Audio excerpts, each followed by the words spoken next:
인사청문 전국에 돌입했습니다. 김한섭 환경부 장관 후보자 청문회에선 전문성과 초과 사업체와 관련한 이해 충돌 문제를 놓고 여야가 공방을 벌였습니다. 김병환 금융위원장 후보자는 금투세 폐지와 삼부토건 주가 조작 의혹 등이, 노경필 대법관 후보는 김 여사 관련 의혹, 위장 전입 등이 쟁점이 됐습니다. 검찰이 김건희 여사를 제3의 장소에서 비공개 조사한 것과 관련해 국민의힘은 경호법상 영부인은 경호 대상이라며 합당한 조치였다고 주장했습니다. 더불어민주당은 허울뿐인 소환 조사로 김 여사에게 면죄부를 주려는 시도라고 비판했습니다. 새 지도부 선출을 위한 전당대를 하루 앞두고 국민의힘이 투표를 마감했습니다. 더불어민주당 대표 경선은 이재명 후보가 90%가 넘는 누적 득표율로 압도적인 선두를 달리고 있습니다. 파워 인터뷰, 22대 국회를 이끌어갈 각 상임위원회 현안과 운영 방향을 들어봅니다. 오늘은 의정 갈등과 연금 개혁, 저출생 위기 등 시급한 현안의 해법을 마련해야 하는 국회 보건복지위 박주민 위원장을 만나보겠습니다.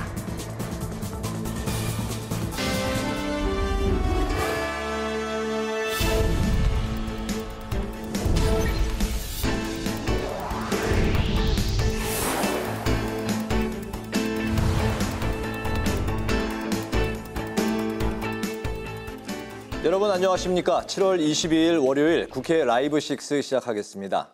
오늘 뉴스는 김한섭 환경부 장관 후보자 인사청문회 중계방송으로 늦게 방송합니다. 국회 환경노동위원회는 인사청문회를 열고 김한섭 환경부 장관 후보자에 대한 자질과 도덕성을 검증했습니다.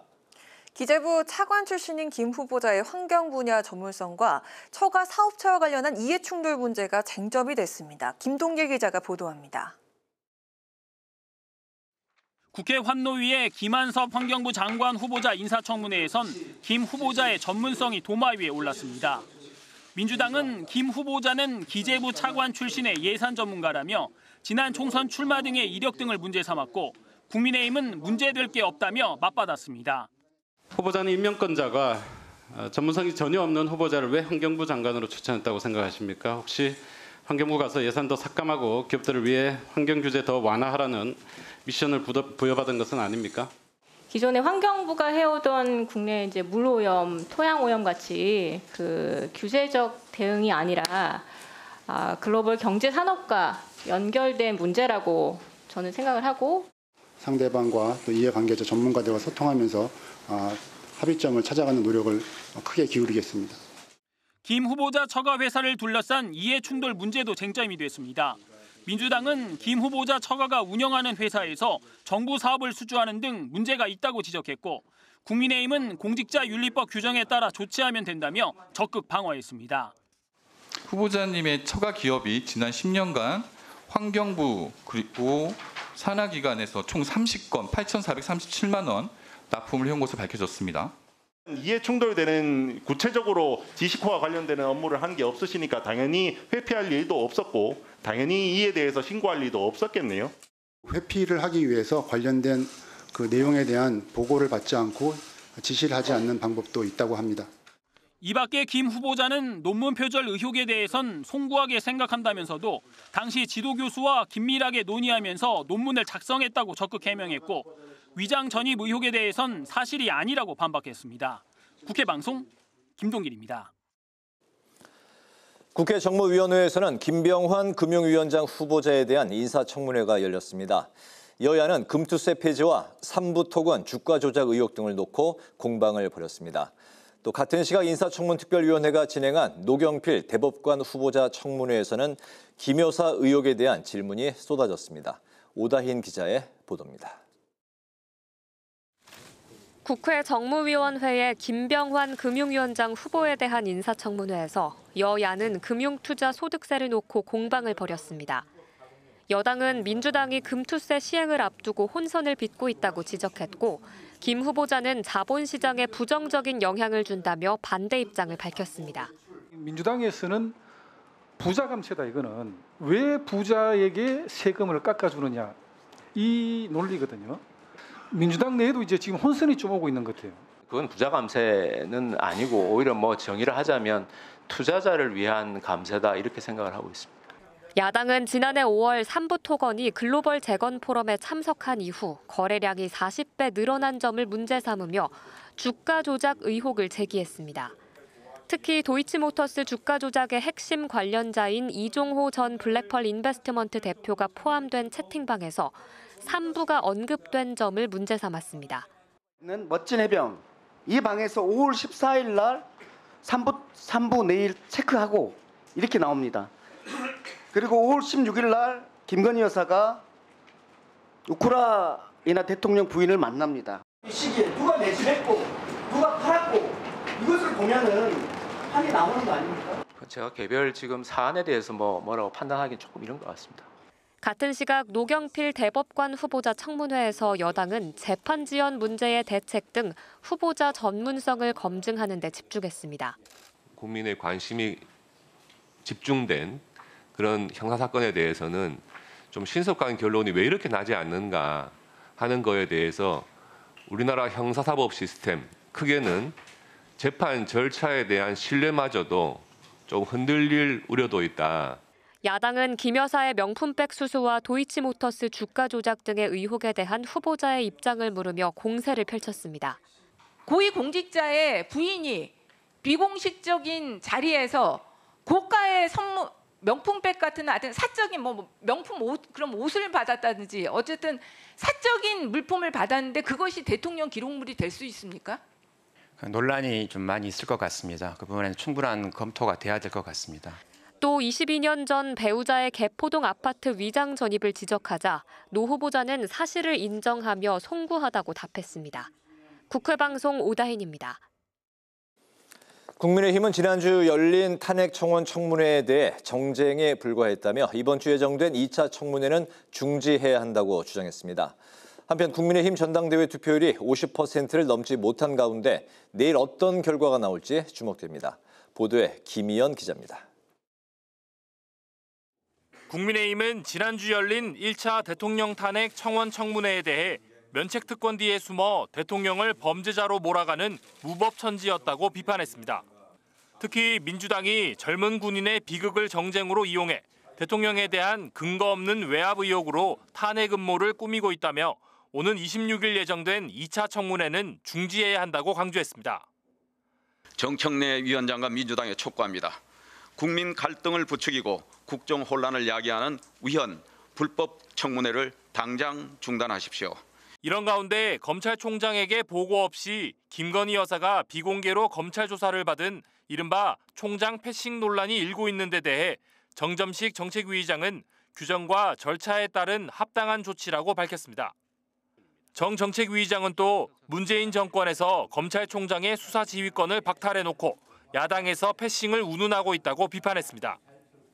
수사팀이 도이치모터스 사건을 조사한 후 여사를 설득했고 여사도 이를 수용해 수사팀이 대면 조사 사실을 검찰총장에게 보고했던 것이었습니다.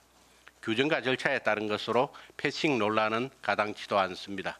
한편 국민의힘은 내일 전당대회를 열어 새 지도부를 선출합니다.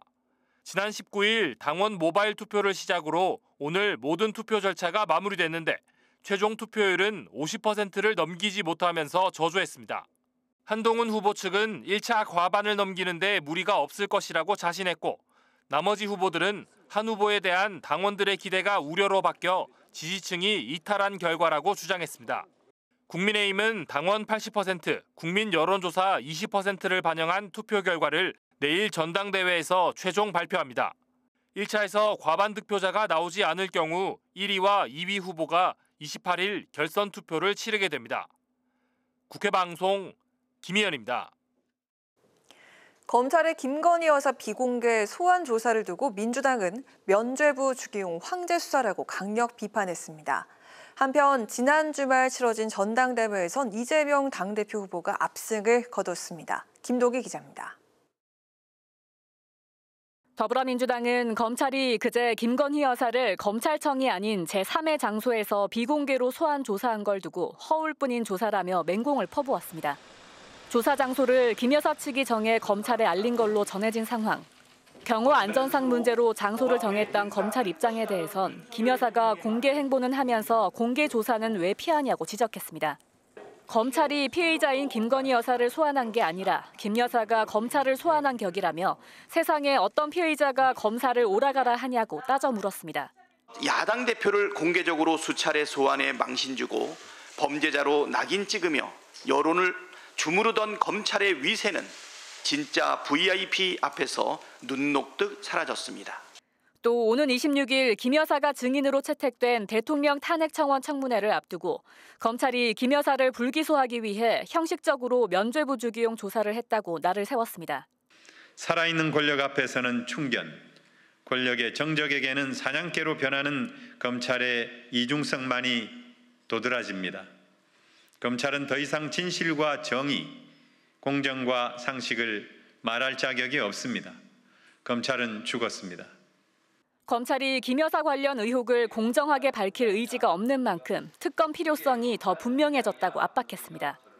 한편 지난 주말 시작된 민주당 전당대회에선 권리당원 온라인 투표에서 이재명 당대표 후보가 91.7%로 압도적 지지를 받았고 김두관 후보 7.19%, 김지수 후보 1.11%를 기록했습니다.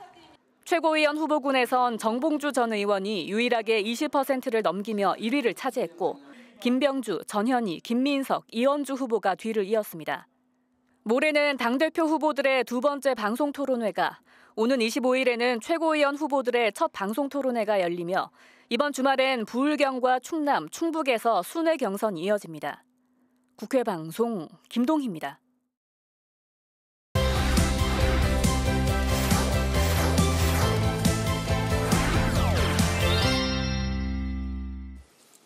네, 오늘 이슈팩 천지원 개건 기자와 김건희 여사 검찰 조사에 대한 정치권 반응부터 살펴보겠습니다. 천지원 기자, 어서 오십시오. 안녕하세요. 네, 안녕하세요.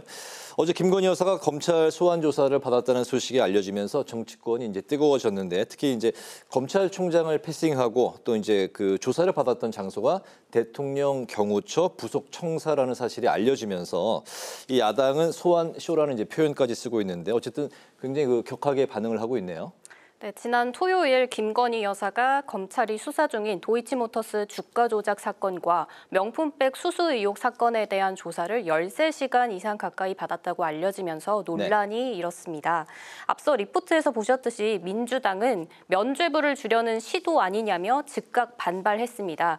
이번 주 윤 대통령의 두 번째 탄핵 청원 청문회가 예정돼 있거든요. 민주당이 김 여사를 이 청문회 증인으로 신청해 놓은 상태여서 불출석하기 위한 명분 쌓기용으로 수사받은 것 아니냐는 반응이 나옵니다. 검사 출신 한 의원은 시기와 방법, 장소, 모든 것이 잘못됐다며 어떤 조사 결과가 나와도 국민들이 수긍하기 어렵게 됐다고 꼬집었습니다. 김 여사는 이원석 검찰총장이 강조했던 검찰 내부가 아닌 수사팀과 김 여사 측의 조율로 서울 종로구에 위치한 경호처 부속청사에서 조사를 받은 것으로 알려지면서 오늘 민주당 최고위에서도 반발이 나왔는데요. 청문회를 진행할 법사위원장이기도 한 정청래 최고위원의 발언 들어보시겠습니다. 네. 세상에 어떤 피의자가 검사를 이리 와라 저리 가라 합니까? 김건희 여사님, 이번 주 금요일 26일 탄핵 청문회 때는 법사위원장인 제가 출장 갈 수 없습니다. 국회로 증인 출석하시기 바랍니다. 특히 민주당에선 수사를 담당한 서울중앙지검 수사팀이 이번 조사 결과를 이원석 검찰총장에게 뒤늦게 보고한 이른바 패싱 논란에 주목하고 있는데요. 당내에선 이원석 검찰총장이 김 여사 관련 의혹에 대한 수사 의지를 밝히자마자 검사장급 인사가 단행됐다며 이때 임명된 이창수 서울중앙지검장 등 이른바 친윤 검사와 이 총장 간의 갈등이 전면에 드러나게 됐다고 지적했습니다. 수사팀에선 도이치모터스 주가 조작 사건에서 당시 윤석열 검찰총장이 수사 지휘권에서 배제돼 보고할 수 없었다고 설명했는데요. 서울중앙지검에서 근무한 경력이 있는 한 야당 의원은 검찰총장의 수사 지휘권 배제가 전례가 없는 일이라 상식적으로 판단할 문제라면서도 검찰총장이 바뀌면서 수사 대상과 이해관계가 없어졌으니 자연스럽게 철회된 거라고 보는 게 맞다고 말하고 있습니다. 네, 여당에서는 이제 이에 대해서는 공식적인 이제 대응은 자제하는 분위기지만 절차대로 한 거다 이런 입장인 거죠? 네, 당 차원의 공식 입장은 없다고 밝혔지만 정점식 비대위원이 민주당 공세에 직접 나섰습니다. 네. 네, 앞서 리포트에서 보신 것처럼 문재인 정권에서 검찰총장 수사 지휘권을 박탈하지 않았냐며 패싱 논란에 민주당이 거론할 자격이 없다고 반박했습니다. 정 비대위원은 규정과 절차에 따른 보고였다고 수사팀을 두둔했고 영부인은 경호법상 경호 대상이기 때문에 경호 문제가 없는 장소에서 비공개 조사를 하는 건 합당하다고 옹호했습니다. 오히려 김 여사 협조로 조사가 이뤄졌다고 말하기도 했는데요. 정치권에서는 김 여사가 검찰 조사를 받기로 한 배경에 국민의힘 전당대회에 발맞춰 리스크를 딛고 새로운 국정 동력을 얻으려는 전략일 수 있다는 관측이 나옵니다. 대통령실에서는 야당에서 특혜 조사라고 주장하는 것에 대해 과도한 주장이라고 반박하기도 했는데 여권 내에서는 김 여사의 리스크를 관리하기 위해 일전에 거론됐던 제2부속실과 특별감찰관이 조속히 꾸려졌다면 이런 논란이 사전에 차단될 수 있지 않았겠냐는 이야기도 나오고 있습니다. 그렇군요. 국민의힘 차기 당대표를 뽑는 전당대회 이제 내일 열리게 되는데 이제 투표 결과도 내일 나오게 될 텐데 생각보다 투표율이 높지가 않다고요? 네, 오늘 오후 6시를 끝으로 모바일 투표에 이어 ARS 투표도 막을 내렸는데요. 네. 국민의힘 선관위에 따르면 6시 기준 투표율 48.51%를 기록했는데요. 지난해 전당대회 투표율보다 5% 이상 낮은 수치입니다. 비대위에서는 자성의 목소리가 나왔는데 들어보시겠습니다. 네. 당원들의 화합의 장이자 축제여야 할 전당대회가 오히려 분열의 장, 막장 정치 무대가 되어버렸습니다. 이런 상황에 대해 비대위원으로서 큰 책임감을 느낍니다. 국민의힘 관계자는 낮은 투표율에 대해 내부 다툼이 표심 결집보다 이탈을 불러왔다고 평가했는데요. 당권 주자들의 해석은 서로 달랐습니다. 65% 투표율과 득표율을 말했던 한동훈 후보 측에선 어대한 기류가 강해 다른 후보 지지자들이 투표에 응하지 않은 결과라고 말했는데요. 나경원 후보는 어대한은 깨진 거라며 이제 그대나 그래도 대표는 나경원이라고 2차 결선 투표를 자신했습니다. 원희룡 후보 캠프는 한 후보의 실망스러운 모습에 지지자들이 포기했다고 분석했고 윤상현 후보 역시 네거티브에 당원들이 실망한 거라며 후보들이 아전 인수식 해석을 하고 있다고 쓴소리를 남겼습니다. 당 안팎에서는 전당대회 이후 어떻게 통합할 것인가에 대한 우려가 나옵니다. 국민의힘 관계자는 전당대회 과정에서 나온 폭로와 비방이 야권에 빌미만 줬다고 자조했는데 당내에선 과거 이명박 박근혜 후보의 치열했던 대선 후보 예비 경선보다 더 심각한 후유증이 있을 거란 이야기가 나옵니다. 네, 내일 이제 그 결과가 나올 텐데 1차 과반 득표자가 나오지 않으면 28일에 2차 결과가 이제 또 나오게 되는 거죠. 더불어민주당 전당대회 상황도 살펴보겠습니다. 예상대로 이재명 후보 아주 높은 득표율을 이제 보였다고요. 네, 리포터에서 보신 것처럼 이재명 후보 누적 득표율이 91.7%에 달하는데요. 네. 아직 호남과 경기 등 경선 일정이 남아있지만 이 90%대 득표율이 이어지는 것에 대한 시선이 엇갈리고 있습니다. 앞서 국민의힘은 유력한 당권 주자들이 나와 흥행 효과는 있었지만 거친 공방으로 내부 출혈이 우려되는 상황이잖아요. 민주당은 반대로 어대명, 확대명 등 결과가 확실시되면서 초반부터 흥행에 대한 우려가 나왔었는데 당내에선 예견했던 결과다. 당 운영을 위해서 더 좋을 수 있다는 이야기도 나오는 반면 90%대 득표율이 이어질 경우 민주정당이라고 할 수 없다. 민주당과 이 후보 모두에게 바람직하지 않다는 의견이 엇갈리고 있습니다. 최고위원 선거는 경쟁이 매우 치열한데요. 원외 후보 정봉주 후보가 1위를 달리면서 그 배경에 관심이 쏠리고 있습니다. 정치권에서는 정 후보가 완전한 친명계는 아니지만 강경한 스타일이어서 이재명 후보를 위해 싸워줄 전사로 보고 있는 것 같다는 분석이 나옵니다. 2위부터 5위까지는 김병주, 전현희, 김민석, 이현주 후보가 차지하고 있고 한준호, 강선우, 민영배 후보가 그 뒤를 잇고 있는데요. 강성 친명계로 꼽히는 민영배 의원이 예상 밖의 고전을 펼치고 있는 가운데 아직 많은 지역이 남아있어서 과연 누가 지도부에 입성할지 관심이 쏠립니다. 네, 오늘 이슈픽은 여기까지 듣겠습니다. 천재원 개건 기자와 함께했습니다. 말씀 잘 들었습니다. 고맙습니다.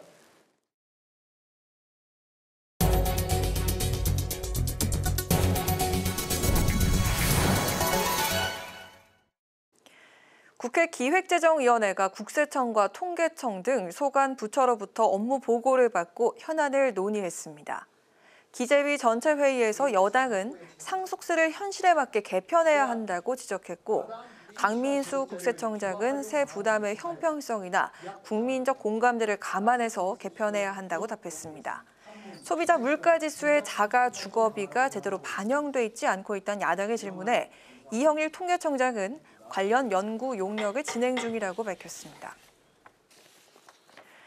국민의힘이 젊은 공무원의 이탈이 증가하고 있다며 하위 공무원의 보수 인상과 복지 향상이 시급하다고 강조했습니다. 황우여 비대위원장은 최근 육군 병장 월급도 165만 원으로 향상됐는데 9급 공무원의 보수가 월 187만 원부터 시작한다며 공직 경쟁력의 약화는 국가 경쟁력 약화로 이어질 수 있다고 우려했습니다. 이어서 1950년대 싱가포르에 부패하고 무능한 공직사회가 파격적인 보상과 철저한 성과제 도입으로 유능한 조직으로 도약했다고 언급하며 공직자에 대한 충분한 예우가 필요하다고 말했습니다. 더불어민주당이 이진숙 방통위원장 후보자 법인카드 사용 내역을 지적하며 자진 사퇴할 것을 촉구했습니다. 민주당은 오늘 논평에서 이 후보자가 MBC 재직 당시 유흥업소에서 법인카드로 1,500만 원 상당의 금액을 사용한 정황이 드러났다며 방통위원장 자격이 없다고 주장했습니다. 그러면서 무자격 인사를 방통위원장에 앉히겠다는 것은 윤석열 정부가 도덕적으로 파산했음을 입증하는 증거라고 덧붙였습니다. 개혁신당이 소아응급의료체계 개편을 위한 정책특별위원회를 발족하겠다고 밝혔습니다. 이주영 정책위 의장은 최고위 회의에서 대한민국 응급의료가 폐허가 되기 전에 추춧돌을 모아야 한다며 진료와 이송, 연구와 교육이 모두 가능한 진정한 응급의료의 개선이 시급하다고 강조했습니다. 그러면서 응급의료 실무에 대한 이해가 높고 전반적인 제도 개편까지 제안할 수 있는 전문가를 정책특위에 영입하겠다고 덧붙였습니다.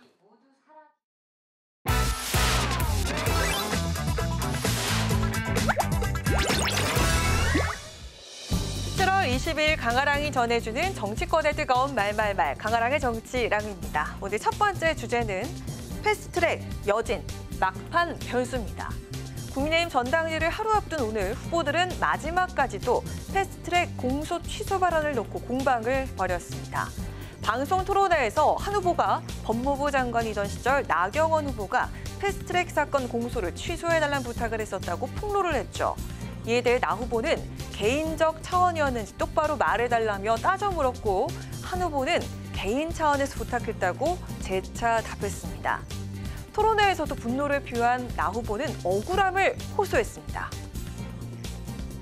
저는 마음속으로는 통곡하고 싶었습니다. 이런 분이 당대표를, 그것도 국민의힘의 당대표를 정말 안 맞는 분이다. 적격이 없는 분이다. 우리 당의 역사를 조금만 아신다면 결국 우리 의회에 대한 이해가 있으시면, 정치에 대한 이해가 있으시면 그렇게는 말씀 못 하셨겠죠. 이 위기의 순간에 이미지 정치하시는 당대표 나오시면 이거 어떡하나. 그래요. 이에 대해 한동훈 후보 캠프 측에선 위법 상황을 고려한 것이란 반응을 내놨는데요. 김한규 의원, 이분이 청탁 전문 변호사라고 해서 당시 상황과 관련해서 여러 법률적 해석들을 내놨더라고요. 개인적 차원의 청탁이었기 때문에 두 분 모두 법률적 처분에서 자유로울 수 있는 거지, 만약에 제3자를 대리해서 청탁을 했다, 부탁을 했다라고 한다면 이게 법률적으로 더 큰 문제가 될 수도 있다는 거예요. 근데 저는 한동훈 후보가 그런 법률적 문제까지 검토하고 개인적인 청탁이었다라고 얘기했는지는 제가 확인할 수는 없지만, 윤상현 원희룡 후보도 한 후보를 향해 비판의 입장을 내놨습니다. 윤 후보는 금도가 벗어난 발언이라고 꼬집는가 하면 원희룡 후보는 인신공격이 아니냐며 직격했습니다. 해당 사안을 두고 여진이 계속되는 가운데 나경원 후보 측에선 어차피 대표는 한동훈이란 분위기는 깨졌다면서 2차 경선까지 갈 거란 확신을 내놓고 있는데요. 반면 한동훈 후보 측에선 한 후보를 향한 지지세는 변함이 없다며 자신감을 내비치고 있는 상황입니다. 국민의힘 전당대회 ALS 투표가 오후 6시에 마감이 됐죠. 네 후보들은 각자 막판 표심을 공략하면서 마지막 일정을 마무리했습니다. 패스트트랙 여진이 막판 변수가 될 것인지 내일 오후 전당대회 결과를 보면 알 수 있겠죠. 자, 이어서 두 번째 주제는 91.7%입니다. 더불어민주당이 8월 18일 열리는 전당대회를 앞두고 지역 경선을 시작한 가운데 초반부터 이재명 전 대표의 득표율이 90%를 넘어서고 있습니다. 이재명 전 대표는 어제 강원도와 대구에서 열린 지역 당원대회에서 각각 90%가 넘는 득표율을 기록했습니다. 제주와 인천 지역 당원대회에서도 각각 82.5%와 93.7%를 기록했는데요. 민주당에 따르면 어제 날짜 기준으로 누적 득표율은 91.7%로 집계되고 있습니다. 반면 김두관 후보와 김지수 후보 득표율은 각각 7%대와 1%대에 그치면서 이 전 대표와 80%포인트 이상 차이가 나는 현상이 벌어지고 있습니다. 현재 기세대로라면 이 전 대표 최종 득표율은 지난 전당대회 득표율을 넘어서지 않겠냐는 전망이 나오고 있습니다. 2년 전에 열렸던 민주당 전당대회에서 이재명 전 대표가 득표율 77.77%를 얻으면서 사상 최고 득표율을 기록한 바 있죠. 그래서 이번 전당대회에서 그 기록을 경신하지 않겠냐는 전망이 나오고 있는 건데요. 이에 대해 국민의힘 측에선 북한 김정은 체제 견줄 법한 압도적인 득표율이라고 비판했습니다. 이에 이재명 전 대표는 부러워서 하는 말이 아니겠냐고 맞받았습니다. 대항마로 나선 김두관 후보도 민주당의 다양성과 역동성이 사라지면 어떻게 되겠냐며 이재명 일극 체제를 우려했는데요. 당 내에서도 이재명 전 대표의 독주가 바람직한 현상은 아니라며 우려의 목소리가 나왔습니다. 초기에 너무 90%대 지지율이 나오는 것이 민주당과 이재명 대표에게 결코 바람직한 건 아니에요. 다양성이 있고 이렇게 살아있는 정당으로 좀 보여줘야지. 예. 그러나 그 선택을 무슨 나쁜 방법으로 강요했거나 비민주적인 형태가 진행됐다고 그러면 몰라도 그렇지 않다면 또 존중해줘야죠. 최근 조국 혁신당의 전당대회에서 조국 대표가 득표율 99.99%를 기록하면서 연임에 성공한 바 있죠. 민주당 권리당원 온라인 투표에서 이미 누적 득표율 90%를 넘긴 이재명 전 대표가 2년 전 자신이 세운 당대표 선거 최고 득표율을 경신하며 연임에 성공할 수 있을지 정치권의 관심이 모아지고 있습니다. 지금까지 강아랑의 정치랑이었습니다.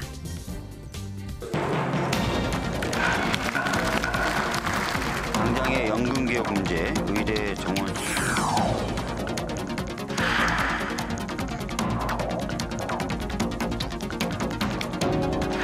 통계 논기를 만들고 연금개혁.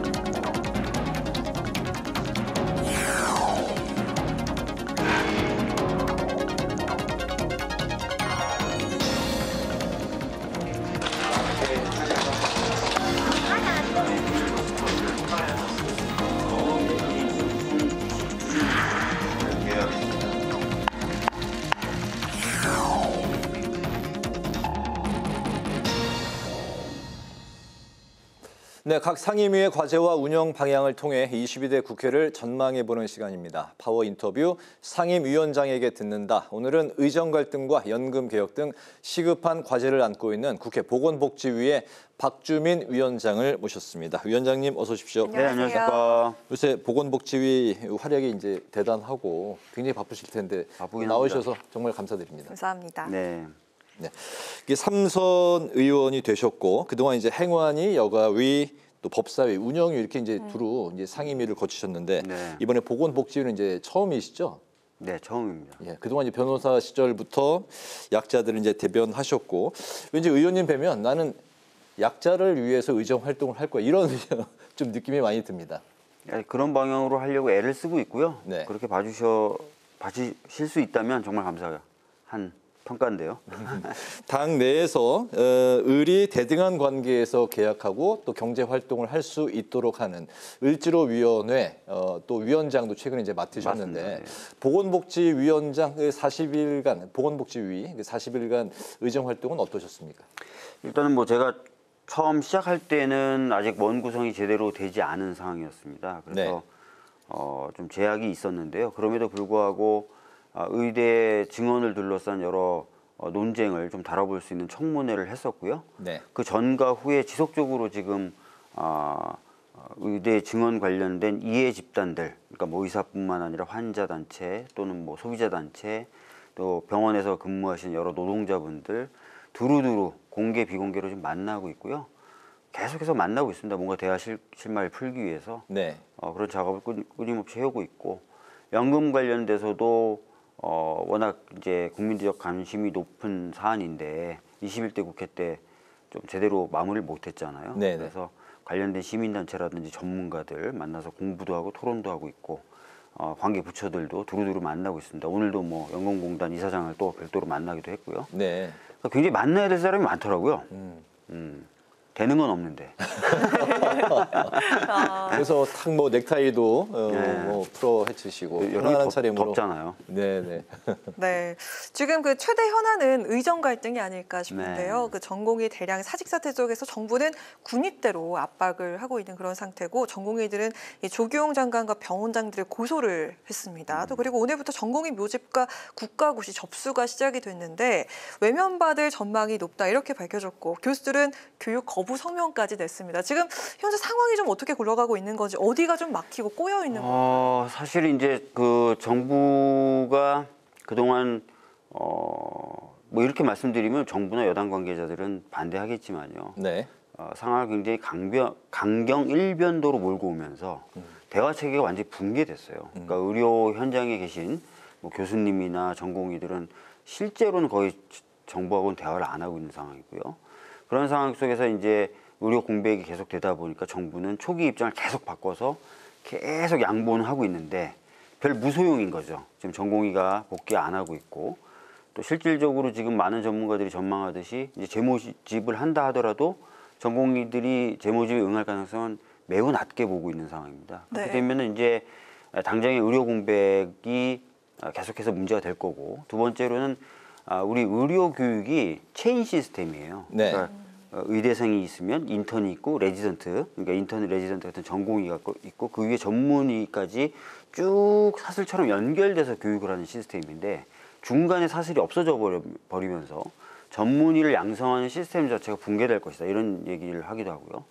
또 심지어는 지금 의대생들도 지금 수업을 듣지 않고 있습니다. 그렇게 되면은 내년부터 시작해서 많은 학생들이 유급을 하면서 그 유급된 인원까지 늘어난 정원과 함께 교육해야 되는 그런 문제가 계속 발생할 거다. 그래서 전반적으로 정부의 지금 이 강경 일변도 대책이 오히려 의료 인력을 양성하겠다는 취지를 무색하게 만들고 오히려 타격을 줄 수도 있다. 이런 좀 어두운 전망들이 좀 나오고 있는 상황입니다. 의대생 증원에 대해서는 국민 여론이 이제 조금 더 높죠? 네, 높습니다. 민주당은 어떤 입장입니까? 저희들도 의대 증원은 필요한 만큼 늘려야 된다. 이런 입장이에요. 근데 이제 저희들이 생각했던 것과 좀 다른 거는 저희들은 의대 정원을 늘리고자 했던 목적이 있어요. 의대 정원을 늘리는 것 자체가 목적이 아니죠. 필수 의료에 필요한 인력을 가게 하고 지방의 의사분들을 보낼 수 있는 그것을 위해서 의대 정원을 늘리자고 했던 거거든요. 그리고 또 하나 전제돼야 될 게 충분히 교육이 가능해야 됩니다. 아시다시피 이제 의사들은 단순히 앉아서 책을 통해서 배우는 게 아니에요. 글을 통해서 배워서 수술을 하거나 할 수는 없습니다. 그래서 교육할 수 있는 여건도 받쳐줘야 됩니다. 그래서 지방에 가고 또 필수 의료 인력이 영역에 의료 인력이 공급될 수 있도록 시스템을 짜고 충분히 또 교육이 가능한 캐퍼에서의 저희들은 증원을 얘기해 왔고 그래서 문재인 정부 때 기억나실지 모르겠지만 대략 350에서 450 정도씩 늘려가자 이렇게 이야기를 했던 거거든요. 근데 갑자기 이제 2,000명이라는 숫자가 나와서 지난번 청문회 때 어떻게 2,000명이라는 숫자가 나왔느냐라고 얘기했을 때 이제 명확한 근거를 대지 못하는 모습을 저희들이 볼 수 있었고 필수 불가결해서 2,000명을 얘기했다라고 하지만 실질적으로도 2,000명을 발표하고 2달 만에 500명을 줄여요. 그럼 필수 불가결한 게 아니잖아요. 그리고 심지어 26년도 정원부터는 제로 베이스에서 재논의가 가능하다는 거예요. 보건복지부 장관이. 그럼 2,000명이 필수적인 게 아닌 거잖아요. 그러니까 굉장한 지금 혼선을 벌이고 있다 이런 느낌이 듭니다. 그렇다면 민주당이 이제 필수 의료 인력 좀 증원이 필요하고 또 이제 지방 의료 인력을 이제 지킬 수 있는 그런 인력에 어느 정도 이게 증원이 필요하다는 이제 공감대는 이제 그럼요. 이루어진 상황. 저희들이 먼저 그런 얘기를 했어요. 그 인력 증원이 좀 어느 정도가 적정선이다라는 게 뭐 아까 말씀드렸지만 문재인 정부 때는 한 350에서 450 정도를 얘기했는데요. 뭐 좀 더 추계를 해보면 좀 정확한 숫자는 나올 것 같습니다. 네네. 그리고 알겠습니다. 단순히 정원을 늘린다고 해서 필수 영역으로 가거나 지방에 가지 않거든요. 예를 들어서 그래서 저희들은 지방에 가는 의사분들 확보하기 위해서 지방의대 관련된 법을 발의했지 않습니까? 네. 그래서 그 트랙으로 큰 의사분들은 뭐 10년이면 10년 이렇게 지방에 근무하도록 마치 사관학교처럼 그렇게 만드는 시스템을 짰거든요. 네. 근데 이번 정부는 정원을 늘리겠다고 하면서 그리고 그 방법 중에 하나로 지방에 있는 학생들에게 입학 당시에는 우대를 해주겠다고 하면서도 그분들이 지방에 근무해야 된다는 조건은 또 안 걸었더라고요. 네. 그러면서도 그냥 지방에서 교육받으면 지방에 남을 겁니다. 이렇게 얘기를 하는데 저는 잘 모르겠어요. 네. 현재 그 정부는 2,000명 증원해서 이제 500명을 줄이고 또 행정 처분도 처리하겠다. 26년도부터 정원은 재논의할 수도 있고. 재논의할 수도 있고. 뭘 한 발 좀 물러난 입장을 이제 밝혔는데. 간단하게 말씀드리면 이런 거예요. 네. 그럼 25년도 정원은 안 된다는 거예요. 그럼 25년 정원에 맞춰서 그래도 학교 시설들 늘려야 되잖아요. 네. 그럼 26년에는 또 재논의한대요. 그럼 줄어들어요. 그럼 늘린 시설은 어떻게 되는 건데요? 그러니까 의료계가 이제 거기에 대해서 여전히 좀 대답을 안 하고 있는 상황인데 그 해법 양쪽에 이제 합의점을 찾는 게 굉장히 중요하지 않습니까? 근데 민주당은 그 합의점에 이르는 그 좀 어떤 그 좀 해법 같은 게 당내 자체적으로 좀 준비한 게 있습니까? 저희들이 생각하는 건 아까 말씀드렸던 대로 지방의대 공공의대법이란 두 가지 법을 21대 국회 때도 추진을 했었고요. 이번에도 발의해서 당론으로 지정해놓은 법이 있습니다. 네. 근데 뭐 그런 법을 당연히 이제 하려고 저희들은 생각하지만 우선적인 거는 진짜 현재 있는 현장의 의료 인력과 뭔가 대화가 이루어져야 돼요. 그렇지 않습니까? 대화가 먼저다. 네, 대화가 이루어져야 어떤 정책에 대한 어떤 정밀성도 높일 수 있고 또 제도가 수립된다 하더라도 효율적으로 돌아가지 않겠습니까? 그리고 당장의 의료 공백도 해결할 수 있고. 근데 아까도 말씀드렸던 것처럼 현재는 정부와 의료진 간의 대화는 사실상 없는 상태가 돼버렸고요. 그래서 뭐 소비자 단체든 환자 단체든 다 좀 정치권이 이제는 좀 나서달라고 하는 상황이에요. 그래서 뭐 저희들도 생각하는 방안이 있지만 그 방안도 방안이고 이지만 뭔가 좀 대화의 물꼬를 트는 것에 지금 현재 집중하고 있습니다. 그래서 일단은 대화다. 네, 그래서 뭐 아까도 말씀드렸지만 공개 비공개로 계속해서 여러 단체들을 만나면서 접점을 지금 찾고 있는 상황이에요. 네. 또 의원님께서는 많은 별명을 또 갖고 계시기로도 유명한데 그중에서도 여의도 일벌레, 뭐 국회 워커홀릭 이런 별명이 또 있으시잖아요. 보건복지위원장이신데 또 정작 그 의원님이 또 건강을 잘 챙기시는지 많은 시청자분들도 네. 궁금해하실 텐데, 네, 잘 챙기고 계시군요. 보건복지위원장이 되시자마자 그 의료대란 청문회도 여셨고 또 서울대 병원도 직접 찾아가시고 환자단체도 만나고 일주일에 2-3번씩 좀 현장에서 좀 발로 뛰는 그런 행보를 보여주고 계시는데 현장의 목소리가 좀 어떤지 좀 실마리를 찾으셨는지 궁금하거든요. 뭐 아까도 말씀드렸지만 계속 만나고 있는데 워낙 입장 차이가 크기도 하고요. 그다음에 그동안 여러 가지 어떤 정부의 모습이나 이런 것에 실망도 많이 하셔서 믿지 못하겠다라는 얘기도 좀 많이 하시고. 네. 그래서 이제 그런 부분들을 하나하나씩 좀 챙겨서 보고 있고 또 말씀드릴 수 있는 건 말씀드리고 있어요. 그래서 저는 느리지만 이제 해결을 할 수 있는 실마리 쪽으로 점점 다가가고 있다는 느낌을 갖고 있고요. 만약에 이제 제 예상대로 좀 일이 진척이 된다면 조만간에 뭐 좋은 소식을 말씀드릴 수도 있을 것 같아요. 공론화 모델이라는 것도 이제 그 보건복지위 전문위원들과 함께 이제 연구 중이다라고 들었는데 이제 어쨌든 그 위원장님이 생각하시는 해법 어떤 게 가장 중요하다고 보십니까? 아까 대화라고 말씀을 하셨는데. 네, 아까 말씀드렸던 것처럼 일단 대화를 시작하고요. 대화 속에서 아까도 말씀드렸던 대로 사실 저희가 의대 정원을 늘리는 것 자체가 목적이 아니잖아요. 네. 필수 의료 영역과 그다음에 지방에 필요한 의사들을 보내고 또 그분들이 굉장히 수준이 높아야 되겠죠. 그래서 그런 것들을 할 수 있는 방법들을 정말 아주 구체적이고 잘 만들어 나가는 그런 대화체를 만드는 거. 네. 그다음에 그것을 실질적으로 잘 운영해서 현재 의대 증원 문제뿐만 아니라 그동안 축적되었던 의료계 여러 문제점들이 있거든요. 그런 것들을 안정적이고 지속적으로 풀어나갈 수 있는 기틀을 만드는 거. 요게 지금 저희 첫 번째 과제고 그걸 위해서 여러 이해 당사자들과 지금 만나고 있다는 말씀 드리겠습니다. 물론 아까도 말씀드렸던 대로 저희 당도 정원의 확대는 필요하다고 보는 상황이고요. 네. 그것을 위해서 저희들이 이미 법안 2개도 당론으로 지정한 게 있어서 그것을 통한 뭐 해결 이런 것들도 저희들은 뭐 생각하고 있는 거죠. 네. 의정 갈등과 함께 이제 주목받고 있는 게 또 이제 간호사법 아니겠습니까? 네. 이제 21대에서 대통령이 거부권을 행사를 했었고 현재 그 여당안 야당안이 동시에 상정이 돼서 법안 소위에서 오늘 논의가 된 걸로 알고 있습니다. 간호사 업무 범위에 대한 이견이 여야 간에 좀 있는 걸로 알고 있고 그 부분도 좀 말씀을 해주시면 좋을 것 같고요. 어쨌든 의정 갈등이 있는 상황, 의사와의 갈등이 정부가 이제 있는 이 상황에서 간호법은 또 의사들이 반대해온 그런 법 아니겠습니까? 지금 이제 분위기 이런 이제 그 정치 환경에서 22대 국회에서 간호법이 제정이 될 수 있다고 보십니까? 사실 21대도 통과는 한번 시켰었는데 거부당했거든요. 네. 대통령. 네.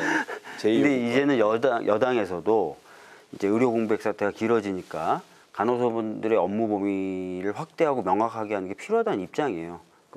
소위 말하는 PA거든요. 간호사들이 약간 독자적으로, 약간 독립성을 가지면서 여러 가지 의료 행위를 할 수 있는 그런 것들을 허용해주는 방향인데 거기에 대해서 큰 틀에서 여당도 정부도 동의하고 있는 상황이 돼버렸어요. 네. 진작에 그럴 것이지. 이제 와서 지금 그러고 있는데 네. 그러다 보니까 21대에 비하면 간극이 많이 좁아졌습니다.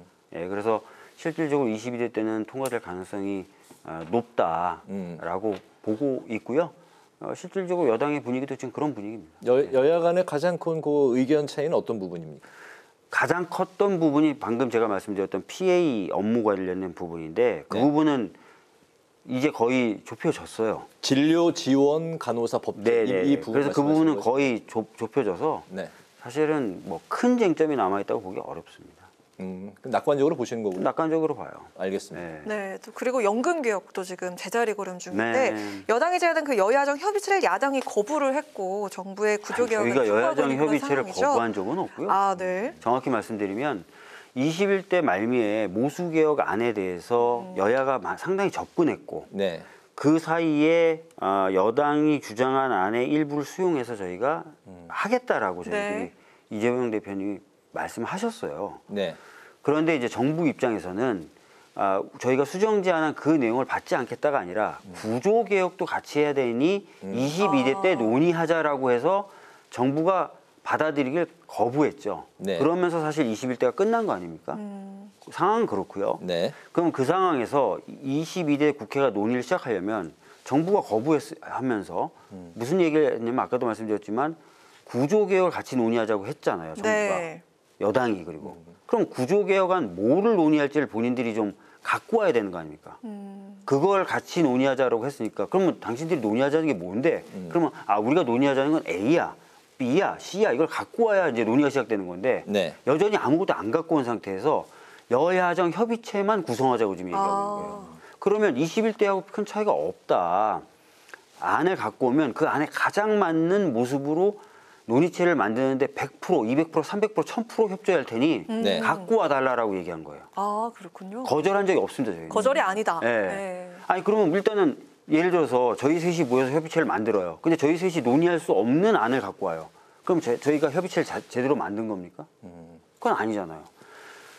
환노위가 필요한지 교육위가 필요한지 행안위가 필요한지 보건복지위원회 위원들이 필요한 건지 안을 봐야 알 수 있지 않습니까? 근데 그런 것도 없이 일단 만들어요, 협의체를? 그럼 말이 안 되잖아요. 그러니까 연금 개혁 논의가 지금은 좀 꽉 막혀 있는 그런 상태라는 말씀인가요? 아닙니다. 저희가 그래서 안을 갖고 오라고 얘기했고 보건복지부 장관이 사실 그 업무를 담당하는 주무부처 장관 아닙니까? 그래서 장관이 지난번에 보건복지위원회 업무 보고 끝에는 저희가 조속히 그럼 가지고 오겠습니다라고 얘기한 거예요. 그럼 가지고 오면 저희가 거기에 가장 걸맞는 논의체를 만들면 돼요. 그럼 금방 만듭니다. 역시 낙관적으로 보시는 건가요? 22대 국회에서? 근데 만약에 또 정부가 안을 안 갖고 온다면 참 논의하기 애매해지는 거죠. 그러면은 결국은 국회에서 완전히 제로 베이스 상태에서 또 논의를 시작해야 되는데 그러면 시간이 상당히 오래 걸리겠죠. 근데 국민연금법에 봐도 5년에 한 번씩 여러 가지 추계를 하고 수치를 계산해서 개선할 방향을 만들어내야 될 주체는 네. 보건복지부 장관이에요. 21대 때도 그 역할을 안 했어요. 네. 근데 좀 하자, 본인들이 그걸 하기 위해서 논의를 거부해놓고 22대 때도 그걸 안 한다. 그럼 말만 사실 국민연금 개혁을 하자는 얘기잖아요. 정부의 진행 상황에 달려 있다 그런 입장이시죠? 아니 정 진짜 안 주시면 네. 저희가 할 수 있는 모수 개혁안이라도 하려고 저희들이 생각하고 있어요. 정 안 주면. 예, 모수 개혁만이라도 네. 22대에서 안 주면 그거라도 해야죠. 해야 된다. 왜냐하면은 1년에 대략 한 800억에서 1000억 정도 그 후세에 부담이 더 발생해요. 네. 늦어지면 늦어졌어요. 모수 개혁이 늦어지면. 근데 정부가 그걸 거부했잖아요. 모수 개혁 먼저 하는 거. 뭐 어떤 전문가도 한번 만나서 얘기해 보십시오. 모수 개혁 먼저 해도 상관없다. 다 이 얘기 하거든요. 근데도 구조 개혁을 위해서 안 하겠다고 했거든요. 그래서 지금 1년에 하루에 860억씩 하고 1년에 한 30조씩 지금 후세대들에게 부담이 점점 커지고 있는데 책임지는 모습을 좀 보여줘야죠. 저희는 안 되면 모수 개혁이라도 할 생각이에요. 알겠습니다.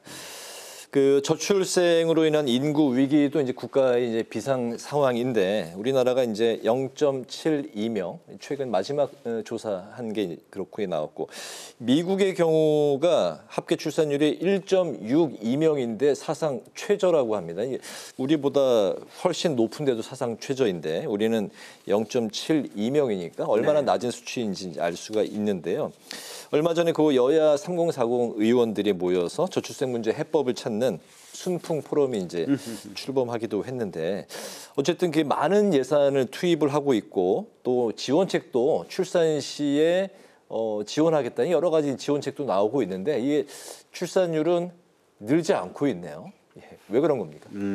사실 이제 제가 작년에 연말쯤에 한국은행에서 낸 경제전망 보고서를 보다가 깜짝 놀랐는데요. 네. 한국은행의 경제전망 보고서 보통 경제에 대한 전망을 하는 건데 저출생에 대해서 본격적으로 다뤘더라고요. 네, 기억이 납니다. 아시죠? 네. 굉장히 많이 회자가 됐었고 저도 그래서 그 연구원 실장님을 제가 원내 수석일 때도 한번 모셔서 들었고 22대 들어와서도 초선 의원님들 모아놓고 한번 모셔서 이야기를 하실 수 있는 기회를 드렸거든요. 네.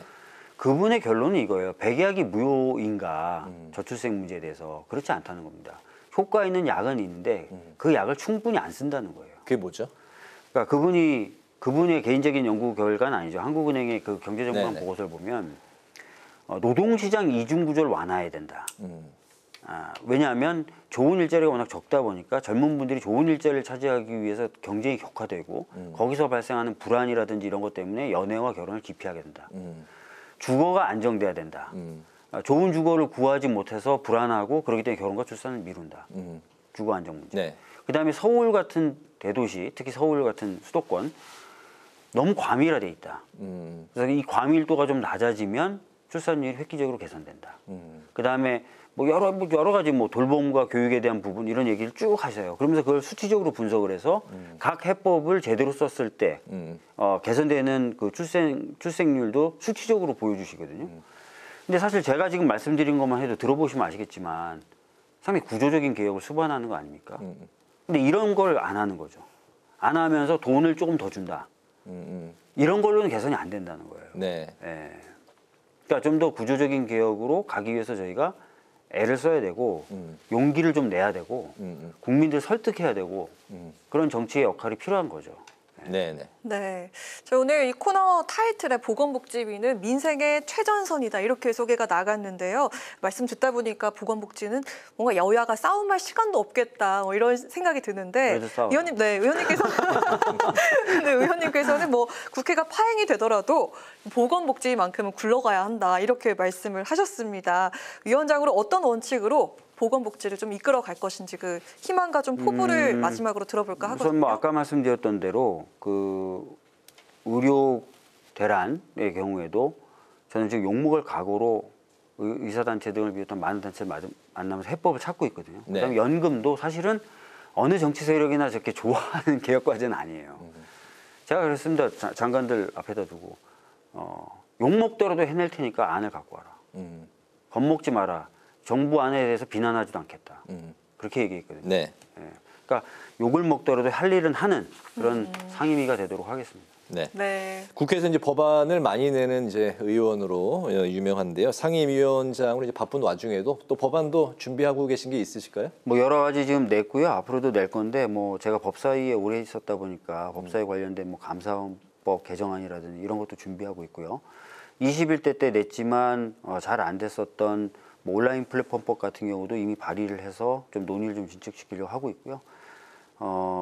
여러 가지 법안들 지금 뭐 준비하고 있습니다. 알겠습니다. 이제 파워인터뷰 마칠 시간이 됐는데 못하신 말씀 있으시면 잠깐 뭐 들어볼 시간이 있습니다. 뭐 사실 뭐 요즘 정치권에 대해서 실망하시는 목소리도 많고 뭐 그런데 사실 정치가 제 역할을 해야 되는 그런 상황 항상 늘상 있었지만 특히 지금은 그런 것 같습니다. 여러 가지 위기가 복합적으로 오고 있기 때문에 그래서 적어도 보건복지위원회는 아까 말씀드렸던 대로 욕을 먹더라도 일을 하고 성과를 내는 그런 상임위가 되도록 하겠습니다. 네.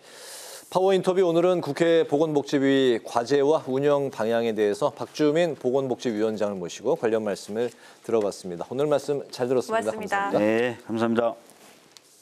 오늘 국회 라이브 6 여기까지입니다. 시청해주신 여러분 고맙습니다.